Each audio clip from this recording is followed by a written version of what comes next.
affect how we view the world. Is it getting better or worse? Do we have opportunities that we're just not taking advantage of? You guys are very insightful. I believe that there's and I'm not the one who thought this up. I wish I would have. I guess I could have written a book and then I wouldn't be hanging out with you guys. There's 4 questions. Everybody pretty much has to answer. The question of origin, where do we come from? How did all this start? The question of meaning, what's my purpose? The question of morality, what's right and wrong? That's part of why we don't even agree on what's right and wrong, right? And we argue about it online. The question of destiny, what's going to happen to me when I die?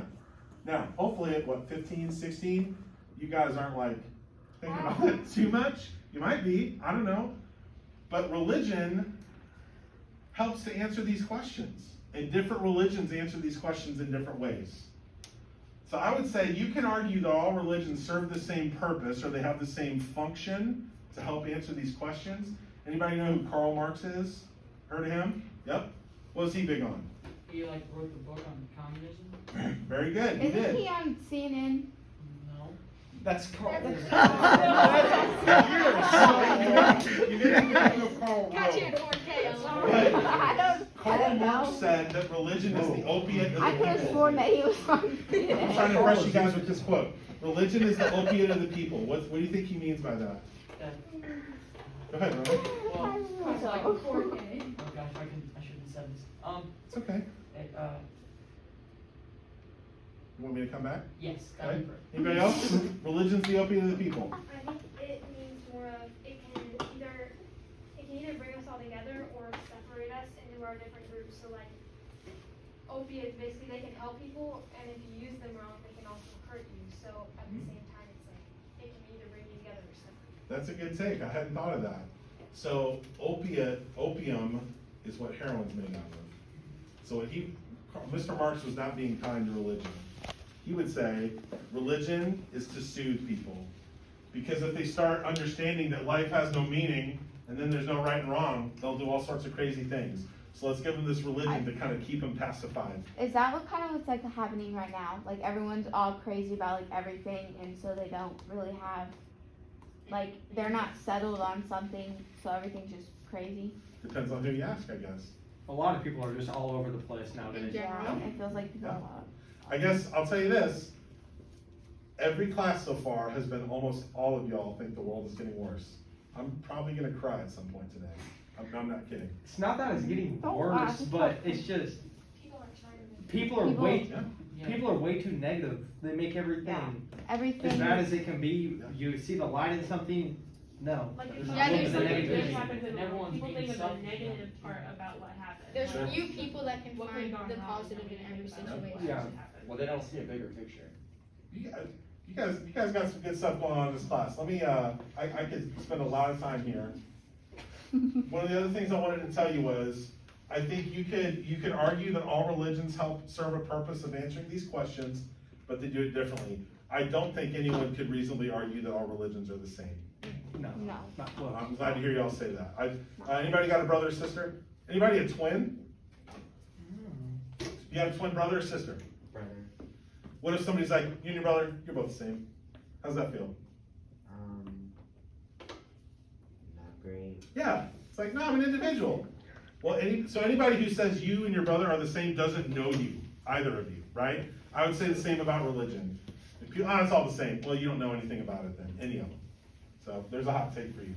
So we answer these questions collectively, and I think religions help do a lot of that, but we also answer these questions as individuals.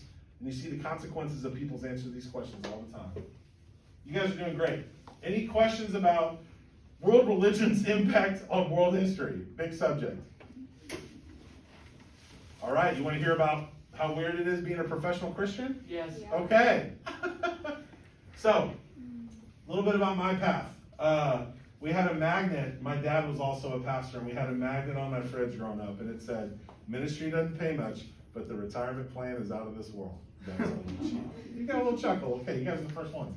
I like this class. I went to Cape Central High School in Cape Girardeau, Missouri. Southeast part of the state, graduated in '02. You can do the math, that's fine. Went to Central Methodist University, it's outside of Columbia, graduated in 06, studied history, I think I mentioned that, so I love all the stuff you guys are doing in here. And then I started in 2012, and in 2017 graduated from Asbury Theological Seminary, it's in Kentucky. That was a 5-year process, a 96-hour master's degree, that's about 60 grand. Yeah, so if you meet somebody who's studied theology in college or in master's level classes or beyond, I would call that a commitment. You know, they're pretty serious about it. And Mr. Daniels likes me to include how my philosophy changed over time, right? You guys ever do the math on what grade you need on a final to get the grade you want? Yes. I was real good at that in high school. My goal was to get an 89.6, because then it would round up to what? A 90, and I did the least amount of work to still get that 90. That was my goal. And it worked well until it didn't. So I can tell you that once I started paying for school, I started taking school a lot more seriously. So that may be your path as well. So that was kind of the educational path to my job. A lot of people will say, so what do you do besides Sunday? I don't know if you've ever thought that. What do pastors do all the time? Well, especially this time of year, we're working on our budget, which is over $900,000 in our church. So there's other people that help manage that, obviously, but you know, that's one of the things I hope to be in charge of. One of the things I love about my work is the variety. So in the past week, I didn't even list everything. I've delivered food to an elementary school that our church folks put together. Anybody hear about that earthquake in Haiti in August? It was a bad deal. We had a guy who was connected to our church. My church has done a lot of work in Haiti over the last 10 years. We're very proud of that and that long partnership. We were introduced to somebody who lost 7 of his family members in the earthquake. And so last night over Zoom, I was helping arrange on behalf of my church airfare for our friend to get to Haiti. Very cool. I wish we had never met because the earthquake never happened, but given that it did, we're coming alongside this guy. I've negotiated a labor contract this week. I've got that in my email right now. I've made COVID-related decisions. Last night, I live streamed a class on Facebook. I'm going to the Chamber of Commerce meeting in like 45 minutes. I'm on the board of directors there. I prepared and gave a 26-minute sermon last Sunday, and I can just go on and on with the variety. So there's tons of things to do. That's one of the things about religious education and path is there's lots of different ways you can go with it. And I would tell you that overseeing a church is a lot like overseeing any organization. Yeah, it is faith-based, and there's certain things that come with that, but we still got electric bills. We still got, you know, like our parking lot needs to get paved, or you still got to take care of your employees. You still got to think about strategy and analysis, and I don't think of people as customers, but in most industries, you're trying to think about your customer base. It's no different. You're trying to figure out how to serve your community. So in a lot of ways, religious education isn't like, there's not like monks chanting in my office all the time. I gotta like turn in my credit card bill too, just like any other job. You also have certain financial or political realities that you have to figure out how to navigate. So like, we had to make decisions about masks, and we don't need to get into all of that. But here's the challenge of leadership, friends. You know you're in leadership when no matter what decision you make, somebody ain't gonna like it. Somebody's gonna be mad. Everyone's always mad about something. That's how you know you've arrived as a leader. No matter what I do, not everyone will be pleased. Any questions so far about how I wound up doing what I'm doing? Yeah, what's your name? Dylan. Dylan. You got a lot of participation, Mr. Daniels. This is great. Dylan, go ahead. Do you go on many mission trips? Before COVID, I've been on many. I was a youth pastor for a long time. How many have you gone on? Probably like 60. It was like my favorite thing to do. That includes when I was in high school. I went to New York for a mission trip. Oh, man. 2 years. I'd love to hear about it. Yeah, I think mission trips give you it's great to break away, it's great to help, but hopefully you come back seeing your neighborhood differently, right? And that you've changed people. That's Got right. an impact on their life. Yep. Yeah, that's great. I'd love to hear more about those. Any other questions? Let me keep rolling here. One of the things I like to say is it's not my fault my job is cool. So one of the things that I'd love for you all to understand is that even when you kind of get your career going, that doesn't mean it's like static or it can never change. Has anybody ever done any personality tests like Myers-Briggs or Enneagram or things like that? A couple of you are familiar with that? Has anyone ever heard of one called Strength Finders? That's one that I'm really passionate about. I took this assessment. Some people have heard of the Gallup company. They do all sorts of surveys. They're a data company. Very famous political polling, or like just lots and lots of polling. Well, they have a part of their company that says, hey, here's this assessment you take, and it'll tell you your top 5 strengths out of like 34 categories. Here's 5 things you're probably really good at. And you read about those, and you're like, oh my gosh, that's totally true. So I took this test, got really excited about it, and then I ended up getting certified by Gallup in this process in order for me to help facilitate classes or workshops on it. And so the reason I did that, and here's what I wanted to tell you, and our Mr. Daniels wanted me to talk about. The reason I got certified in this process is I wanted to be able to bring something to the community outside of my church that might be valuable, that could help people, that had no strings attached to my church. It's like next week, I'm gonna be at the Chamber of Commerce doing a workshop through strengths. I've done it with our district leadership team here in Kearney School District. I was able to speak to the high school staff the same day as convocation and did some work in this area. It's a subject I'm passionate about, and I wanna make a positive contribution, and my church encourages me to do that. That's not like, hey, you need to come to my church. Like, it's not a bait and switch. Do you know what that phrase means? Yeah. You know, it's just because I hope it's helpful. And that's been a really cool thing in life. This is my friend Leanne. She's actually a podcast host in Australia. And we became friends, and I actually got to present along with Leanne at the Gallup conference a couple years ago. It was kind of a lifelong dream sort of deal. And you just, I guess familiar with the term side hustle? Anybody got a side hustle? What is it? I just find old stuff that my brothers or sisters or my parents don't want. Yep. And then I research it and sell it. That's great. That's a great side hustle.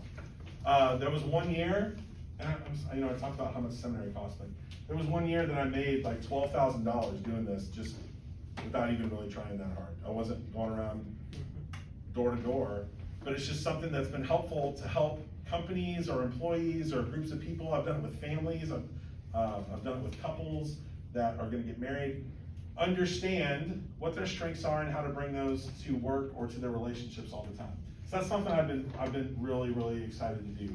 And that's a great example of what I call have to versus get to. It's like in any job you all do, there'll be certain things you just have to do. So right now, a big part of your job in life is school.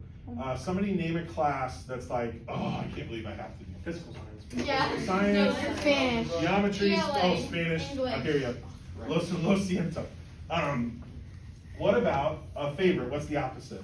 Math. Math, okay. Science. Science, poetry, Geometry. geometry. Yeah, world history. Lesson, world history, good answer. So similarly, there's certain classes at school you probably take even if nobody made you. You get to do those. Other things, now you just have to do them. It's a struggle. Well, that's true in any job. And so I'd encourage you to think of things in those terms. Because I can't imagine too many jobs where it's get to 100% of the time. But what I hope is true for you all is that the list of things that you get to do makes the list of things you have to do worth it. Does that make sense? Yeah. Right? And eventually, hopefully, you can start crafting your job little by little to make that get to list longer and longer. Today's an example of that. I didn't have to ask permission from anybody to come and be at school today. I get to do it. Believe it or not, I was excited about it. And so I hope that can be true for you. I know Mr. Daniels was saying, even as a teacher, he's seen the same professional development training, 12 years in a row now, and that's just something he has to do. He has to go to these meetings. But it makes it worth it for all the things he gets to do. Yes, ma'am? I was gonna say, like, a way to think of it, like, at our age is like, you go to school, you get good grades, you do whatever, like, your parents require you to do. Yep. And then you get to hang out with friends, and you get to go, like, wherever you want and do the things that you want to do after school. Ideally, that's right. You Yeah. do Yeah, your I chore, do. then you get the reward. That's right, that's right. That's right. Not always. Yes, ma'am? You can also tell people who actually want to do their job That's versus right. feeling like they have to. 'Cause some people, even like teachers, jobs, anyone Yep. who does something, you can tell whether they actually wanna be there. You got it. And do you guys want a have-to teacher or a get-to teacher? I get it. That's exactly right. And so I hope that you can find that job where you get to. And I feel so lucky that that's the position I get to be in. So what questions do y'all have? I'm an open book for, I don't know everything about world religions, but I've studied it here and there. Anything you want to know about career path, or how'd you wind up being a pastor, or what do you want to know? We're quiet. I'm trying to think. Yeah, there's nothing you can ask me. Someone asked me how much money I made last hour. I'll How tell you that much? if you want. How much? I get a house, which is sweet, and I make 70 grand a year. I'd say that's pretty That's a good. good. Yeah, number. that's Now, yeah. I'll tell you, I've been doing this 20 years. So it builds up. Grinding. Does it build up over time? Yes, like most careers. And there's side hustles, so And Yeah. you got your side hustle. that's an extra. Yes, sir. I know we'll get you. So one thing to throw out, guys, is something to think about. Like when you look at world history, right? Part of the job that we have here is to put things in perspective a little bit for Americans, right? As we talk about who gets paid and who doesn't get paid in the world, right? It's a much different conversation than who gets paid and who doesn't get paid just in America, right? Average income across the world is $19,000 a year, Yeah. right? So when you think about that, like I constantly, some of you have Mrs. Daniels. I get to remind Mrs. Daniels of that all the time. She's like, man, teachers don't get paid a lot. I'm like, babe, average income across the world is $19,000. Like, Thankful. yeah, we're rolling in it in America. Like things are good here. Things are very good here. And I'll also throw in, when you're 15, 70, geez, like, dude, what couldn't you do? You could go to Milan and live for 2 years. Then taxes, Yep. I pay $1,400 a month to insure my children. So it goes pretty That's quick, me. right? Yeah. So anyway, I don't want to. The only reason I talk about money is because it just is it's empirical, right? You can It We puts can all a relate to it. perspective. right. And But then- the other thing I wanted to tell you is that in my line of work, money can also get you in trouble because there's been a long list of people who have done evil things and done bad things with faithful people's money. And in the Methodist Church, we have a really good process. So the reason I don't mind talking about this is because actually it's next week. Every year I have a meeting where the whole church approves my salary. It's not a secret. Everybody knows what's up. So that's a very healthy way of dealing with money in the church. You had your hand up a second ago. Where's the farthest place you've traveled for your job? Furthest place I've traveled, I've been to the Dominican 7 times. So I haven't left the hemisphere yet. I hope to someday. I'd love to go to Israel. Yeah. Love to do that. Yes, sir. Ronan. Has there ever been like a trip where once you came back you realized how good you had it? Oh, sure. I'd say that's true. Been true even in the States. Yeah, that was my first mission trip. I realized that I need to stop complaining about everything because I have it really good compared to a lot of kids. And I would say even if the conditions weren't real rough, when you go on these trips and you're with 70, 100, 150 people, you're not taking these luxurious 20-minute showers. I mean, you're in and out. But it was in those conditions where I thought, you know what? Maybe I don't need a super long shower. Maybe I don't need as many things as I think I do. And that was really what kind of pushed me into considering this as a career, was I got to see on trips like that what the church could be like at its best. Helping people, living in community, working together, learning new things like nail guns and stuff that you wouldn't want me to use now. But yeah, those trips were a massive impact on me. Yes, ma'am, up front. What was your longest trip? Like, how long were you out? My longest trip I've ever taken was those Dominican trips were about a week. Yep. Now I had internships, like I worked in Houston one summer, and got to do a bunch of new things.